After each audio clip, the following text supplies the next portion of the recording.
They see my disability, I see my ability. They call me disabled, I call myself differently abled. There are some incidents that happen in your life. Those incidents break you, deform you, but they mold you into the best version of you. And the same thing happened to me. I was 18 years old when I got married. My father wanted me to get married. And all I said was, if that makes you happy, I'll say yes. And of course, it was never a happy marriage. Just about after 2 years of getting married, I met a car accident. Somehow my husband fell asleep and the car fell in the ditch. He managed to jump out, saved himself. I'm happy for him. But I stayed inside the car and I sustained a lot of injuries. The list is a bit long, don't get scared. The wrist was fractured. Shoulder bone and collarbone were fractured. My whole rib cage got fractured. And because of the rib cage injury, lungs and liver were badly injured. I couldn't breathe. I lost urinary bowel control. That's why I have to wear the bag wherever I go. 3 vertebrae of my backbone were completely crushed, and I got paralyzed for the rest of my life. I finally ended up in a hospital where I stayed for 2.5 months. I underwent multiple surgeries.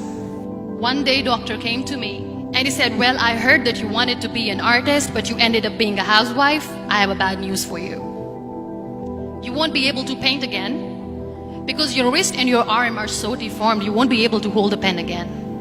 Next day, doctor came to me and said, your spine injury is so bad, you won't be able to walk again. Because of your spine injury and the fixation that you have in your back, you won't be able to give birth to a child again.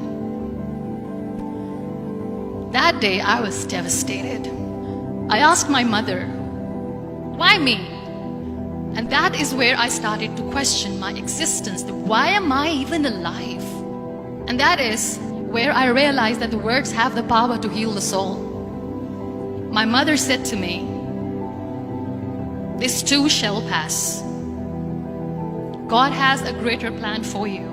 I don't know what it is, but He surely has. And in all that distress and grief, somehow or the other, those words were so magical that they kept me going. One day I asked my brothers, I know I have a deformed hand, but I'm tired of looking at these white walls in the hospital and wearing these white scrubs. I'm getting tired of this. I want to add more colors to my life. I want to do something. Bring me some colors, bring me some small canvas. I want to paint. So the very first painting I made was on my deathbed, where I painted for the very first time. It was not just an art piece or just my passion. It was my therapy.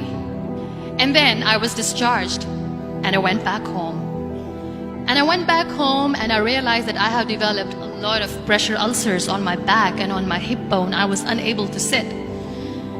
There were a lot of infections in my body, a lot of allergies. So doctors wanted me to lie down on the bed straight for not 6 months, for not 1 year, for 2 years.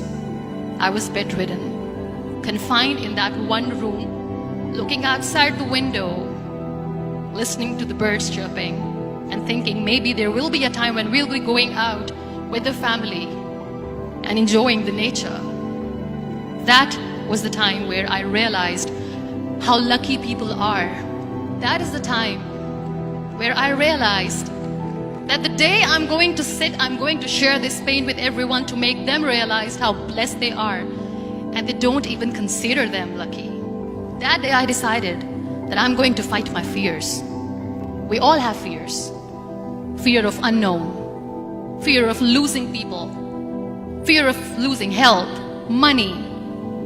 We want to excel in career, we want to become famous, we want to get money. We are scared all the time. So I wrote down one by one all those fears. And I decided that I'm going to overcome these fears one at a time. You know what was my biggest fear? Divorce. I was trying to cling on to this person who didn't want me anymore, but I said no. I have to make it work. But the day I decided that this is nothing but my fear, I liberated myself by setting him free. And I made myself emotionally so strong that the day I got the news that he's getting married, I sent him a text that I'm so happy for you and I wish you all the best. And he knows that I pray for him today. Number 2 was, I won't be able to be a mother again. And that was quite devastating for me. But then I realized there are so many children in the world, all they want is acceptance. So there is no point of crying, just go and adopt one. And that's what I did. People think that they will not be accepted by the people because we, in the world of perfect people, are imperfects. So I decided that instead of starting an NGO for disability awareness, which I know will not help anyone, I started to appear more in public. I started to paint. I decided that I'm going to join the national TV of Pakistan as an anchor person. And I've been doing a lot of shows for the last 3 years. I became the National Goodwill Ambassador for UN Women Pakistan, and now I speak for the rights of women, children.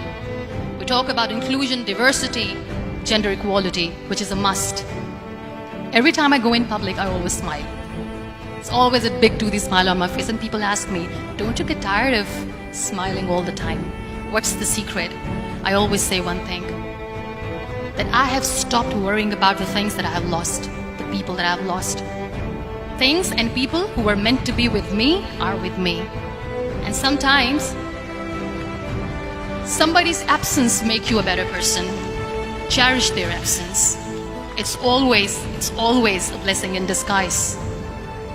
Live your life fully. Accept yourself the way you are. Be kind to yourself. Be kind to yourself. I'll repeat, be kind to yourself, and only then you can be kind to others. Love yourself and spread that love. Life will be hard. There will be turmoils, there will be trials, but that will only make you stronger. So when you accept yourself the way you are, the world recognizes you. It all starts from within.